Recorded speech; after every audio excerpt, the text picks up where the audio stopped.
To join us on our journey and meet a lot of startup founders, press the subscribe button, and to make sure you get regular updates, press the bell icon and never miss a video from High on Startup.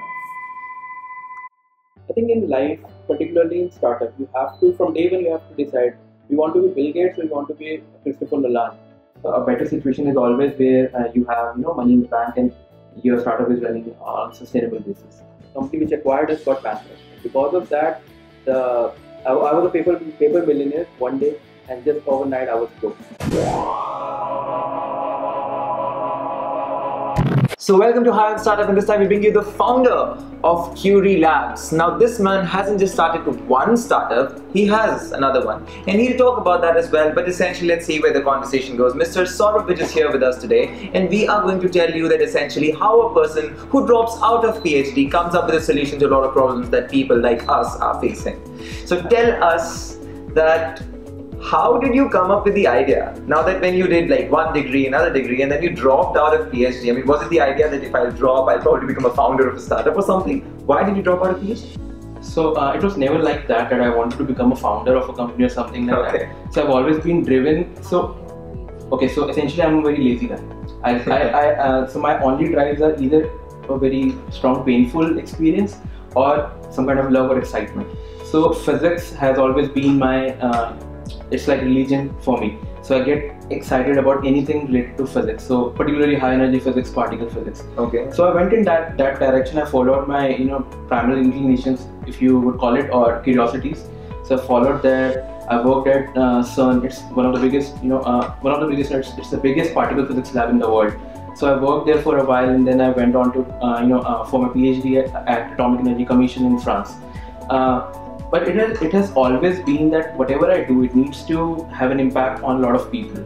So during my PhD, I came up with a lot of different ideas which could actually have greater impact than my current thesis.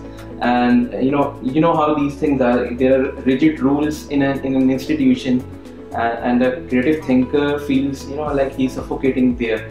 So after discussing a lot with my professor, I asked him a very simple question. After my thesis is done, how many people would actually read it, and how many people would actually implement that for greater good of the world? Practicality. Yeah, so he told me that okay, including the Japanese team, approximately 180-200 people would get benefited from this. Okay. Probably. So it was not clear.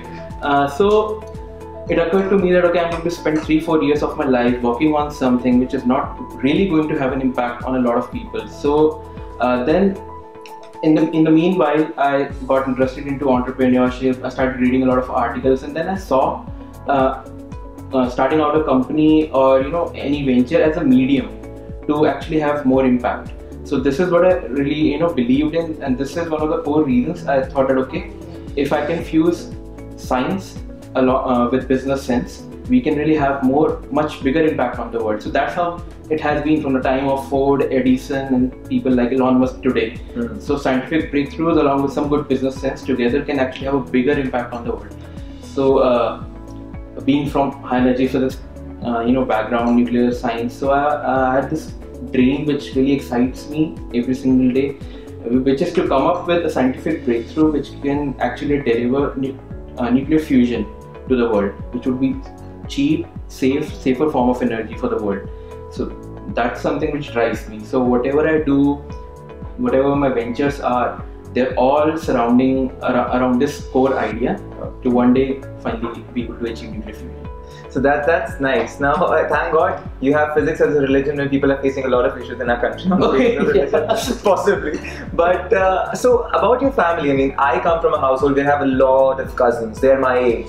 So if I'll say that I want to go and I want to start a startup, then essentially my parents or probably my cousins and all are going to take gigs at me that okay, you're going to start a startup, or we are getting jobs and we are starting making like regular income. So did you ever have a problem from that end? Because starting something after like coming out of PhD once you were in France and everything, so things changed, right? Yeah, definitely. It was one of the toughest decisions that I had to make. So there were a series of tough moments in my life. So first, going after physics was a very difficult call because the traditional path was either engineering or medical. Then I declared one day that okay, I want to be a physicist. So they generally, Indian families don't understand what is a physicist. Yeah. So the typical example is, okay, Einstein. So they said, okay, read this autobiography of Einstein. He was broke throughout his life, and at the end of his life, he got some money. Yeah. So they said, okay, it doesn't excite me. Money doesn't excite me. It's a tool to achieve an end. That's how I look at it. So I was able to convince my parents. They have been very supportive from day one. But the extended family, these are the real enemies. These are the people that you have to convince, not your parents. I just hope they don't watch this interview now. No, later on they changed their view when I got my PhD in France. Okay, So, that's really nice. This is a cultural thing in India. So if someone in India wants to do something, he won't get support. But if he gets something abroad, suddenly all the perceptions change. Yeah. That's how it is. So suddenly the people who were against me, they were like, okay, I always said that he will be there. Okay. Things like that coming up, but it never affected me. So and I would say that if you're really going on a quest, on a path, you need to have that kind of thick skin, because a lot of people will throw stones at you, Try to poke you. exactly, they will have critical opinions about you, and to navigate your path through this, you need to be, as Bruce Lee said, you need to be like water. So you need to find your path, and you need to have that thick skin that you can actually go through that. So to go through this journey, you need to have a lot of energy, and a lot of energy comes from a lot of excitement. So like I said, physics again helped me in taking these tough calls. Physics is the basic key point and the bullseye you're hitting on every time. Yeah. Okay, so now thank God for that you started up and we met and now we're having this conversation. But now let's tell the people, because I think they're also curious to know about Curie Labs. What does Curie Labs do? Okay, so at Curie Labs, we started with a vision that the first few years we want to combat climate change. And the way we do that is by saving energy, because 1 unit of electricity produced through fossils leads to 0.5 kilograms of carbon emissions. Wow. And a typical mall, like Ambience Mall in Gurgaon, they consume around 10 to 15 lakh units of power every month. So that leads to around 7.5 lakh kilograms of carbon emitted into the environment. That's just one single mall. So we want to target this problem using IoT and AI.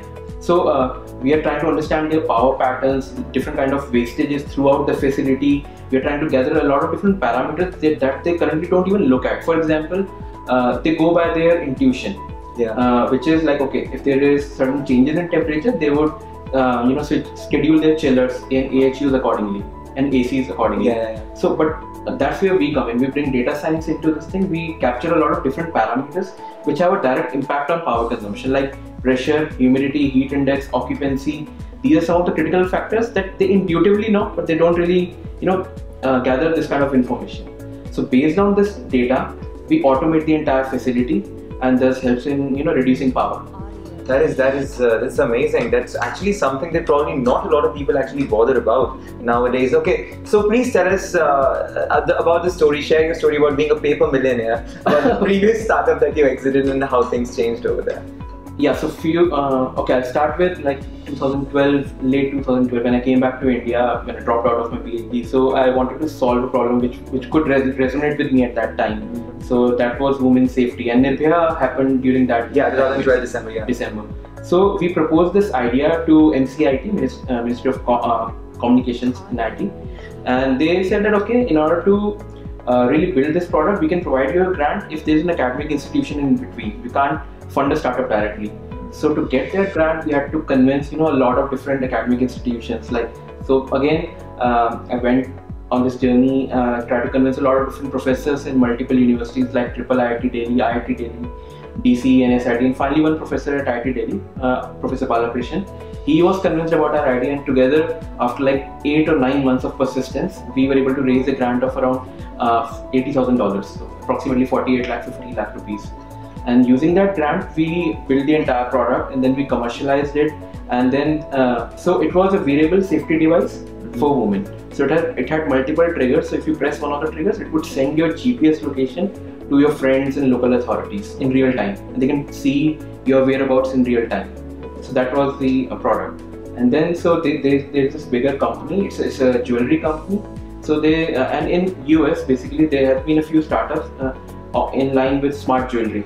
So they wanted to adopt that ideology here. So they said that okay, your technology, your tech people, we understand jewelry and designing, and we understand mindset of girls, women in India.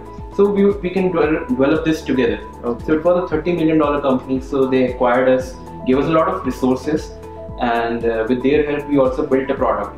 But by the time we commercialized it, that company got bankrupt. So I won't say particularly that it was a bad experience, because it was a mix of a lot of different things. I was able to learn a lot from their CEO, a lot from different departments, how different departments run in conjunction with each other.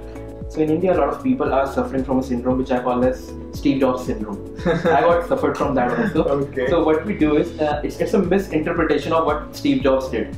What we misinterpret is that, okay, product is the only thing. We focus all our energies on product. But what we fail to understand, especially in India, is that it's a very price sensitive economy. Yeah. So we need to understand market, mindset, distribution.